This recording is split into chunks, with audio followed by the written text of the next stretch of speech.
मंगल भवन अमंगल हारी, द्रवहु सो दशरथ अजर बिहारी। जय श्री राम। भक्तजनों, आप लोगों ने पिछली कथा में सुना, शिव जी का वेश देखकर पार्वती जी की माता मैना बहुत दुखी हो जाती हैं और तरह तरह की बातें करते हैं कि अब हम पार्वती जी का विवाह नहीं होने दूंगा ऐसे वर के साथ में, और नारद जी के ऊपर अनेकों प्रकार से दोष लगाते हैं।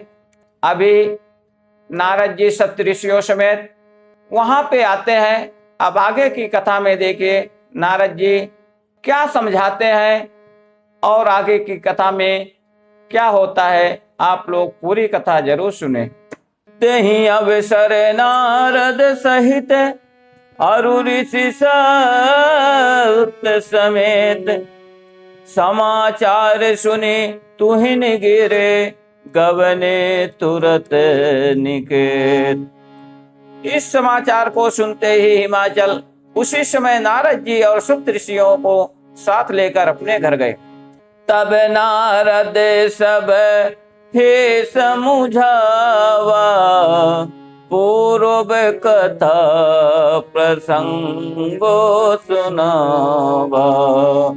मयना सत्यशो नहुमम बानी, जगदम्बात बेसुता भवानी। तब नारद जी ने पूर्व जन्म की तथा कथा सुनाकर सबको समझाया और कहा कि हे मैना, तुम मेरी सच्ची बात सुनो। तुम्हारी यह लड़की साक्षात जगत जननी भवानी है। अजायना दे शक्ति अविनाशनी, सदा शंभुवर धंग निवासनी। जग संभवे पालन लय कारणी, निज ये ख्याले लाभ पुधारणी। ये अजन्मा अनादि और अविनाशनी शक्ति हैं, सदा शिव जी के अर्धांग में रहती हैं। ये जगत की उत्पत्ति, पालन और संहार करने वाली हैं और अपनी इच्छा से ही लीला शरीर धारण करते हैं। जन्मे प्रथम दक्ष गृह जाए, नाम सते सुंदर तनु पाए। तहाँ सते संग करहि विवाही, कथा प्रसिद्ध सकल जग माही। पहले ये दक्ष के घर जाकर जन्मी थी, तब इनका सती नाम था। बहुत सुंदर शरीर पाया था। वहां भी सती शंकर जी से ही ब्याही गई थी। यह कथा सारे जगत में प्रसिद्ध है। एक बार बत शिव संग, देखो रघुकुल कमल पतंगा। भयो मोहे शिव कान कीना, भ्रम बस बेसो से कर लीना। एक बार इन्होंने शिव जी के साथ आते हुए राह में रघुकुल रूपी कमल के शूर श्री रामचंद्र जी को देखा। तब इन्हें मोह हो गया और इन्होंने शिव जी का कहना ना मानकर ब्रह्म सीता जी का वेश धारण कर लिया। शिव बेसु सती जो के नित ही अपराध संकर परिहरि, हर बिरह जाए बहोर पितु के जग्गी जोगा नली जरे। अब जन्म तुमरे भवन निज पति, लागी दारुण तप किया। अस जानि संशय तजहु गिरिजा, सर्वदा शंकर प्रिया। सती जी ने जो सीता का वेश धारण किया, उसी अपराध के कारण शंकर जी ने उनको त्याग दिया। फिर शिव जी के वियोग में ये अपने पिता के यज्ञ में जाकर वहीं योगयाग्नि से भस्म हो गए। अब इन्होंने तुम्हारे घर जन्म लेकर अपने पद के लिए कठिन तप किया है, ऐसा जानकर संदेश छोड़ दो। पार्वती जी तो सदा ही शिव जी की प्रिया अर्धांगनी है।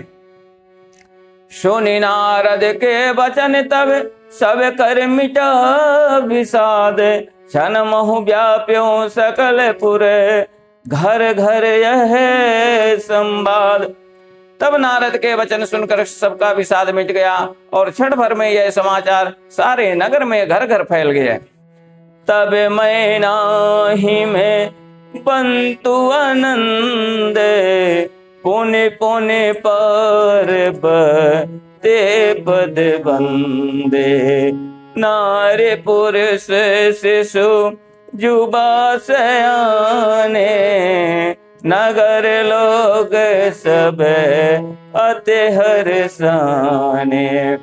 अर्थात तब मैना और हिमान आनंद में मग्न हो गए और उन्होंने बार बार पार्वती जी की चरणों की वंदना की। स्त्री पुरुष बालक युवा और वृद्ध नगर के सभी लोग बहुत प्रसन्न हुए। लगे होने पुरे मंगल गाना, सजे सबहि चक घटनाना। भांति अनेक भैज बिनार, सोप शास्त्र जैसे कछु व्यवहारा। नगर में मंगल गीत गाए जाने लगे और सबने भांत भांत के सुवर्ण के कलश सजाए। पाक शास्त्रों में जैसे रीत है उसके अनुसार अनेक भांत के ज्योनार हुई, रसोई बनी। सोज बेनार के जाई बखानी, बसहि भवन जहि मातु भवानी। सादर बोले सकल बराते, विष्णु बिरंचे देव सब जाते। जिस घर में स्वयं माता भवानी रहती हो वहां की ज्योनार भोजन सामग्री का क्या वर्णन कैसे किया जा सकता है। हिमाचल ने आदर पूर्वक सब बारातियों को विष्णु ब्रह्मा और सब जात के देवताओं को बुलवाया। विविध पाती बैठीज बिनारा, लागे परोसन निपुण सुआरा। नार वृंद सुर जयबती पानी, लगे देने गा रे मृदुबानी। भोजन करने वालों की बहुत सी पंगतें बैठी, चतुर रसोइये परोसने लगे। स्त्रियों की मंडलियां देवताओं को भोजन करते जानकर कोमल वाणी से गालियां देने लगी। गारी मधुर स्वर देहि सुंदर, बिंगी वचन सुना वही। भोजन करहि सुर अति विलंब, नोद सुन सचि पावही।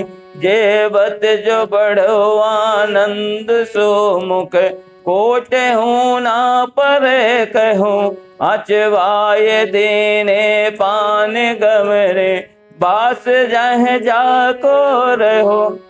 सब सुंदरी स्त्रियां मीठे स्वर में गालियां देने लगी और व्यंग भरे वचन सुनाने लगी।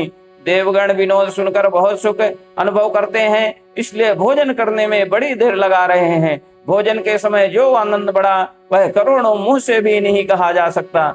भोजन कर चुकने पर सबके हाथ मुंह धुलवाकर पान दिए गए। फिर सब लोग जो जहाँ ठहरे थे वहां चले गए। बहुरे मुनि ने हिमवंत कहूँ, लगन सुनाई आए। समय बिलोक विवाह करे, पठय देव बोला। श्यावर रामचंद्र की जय।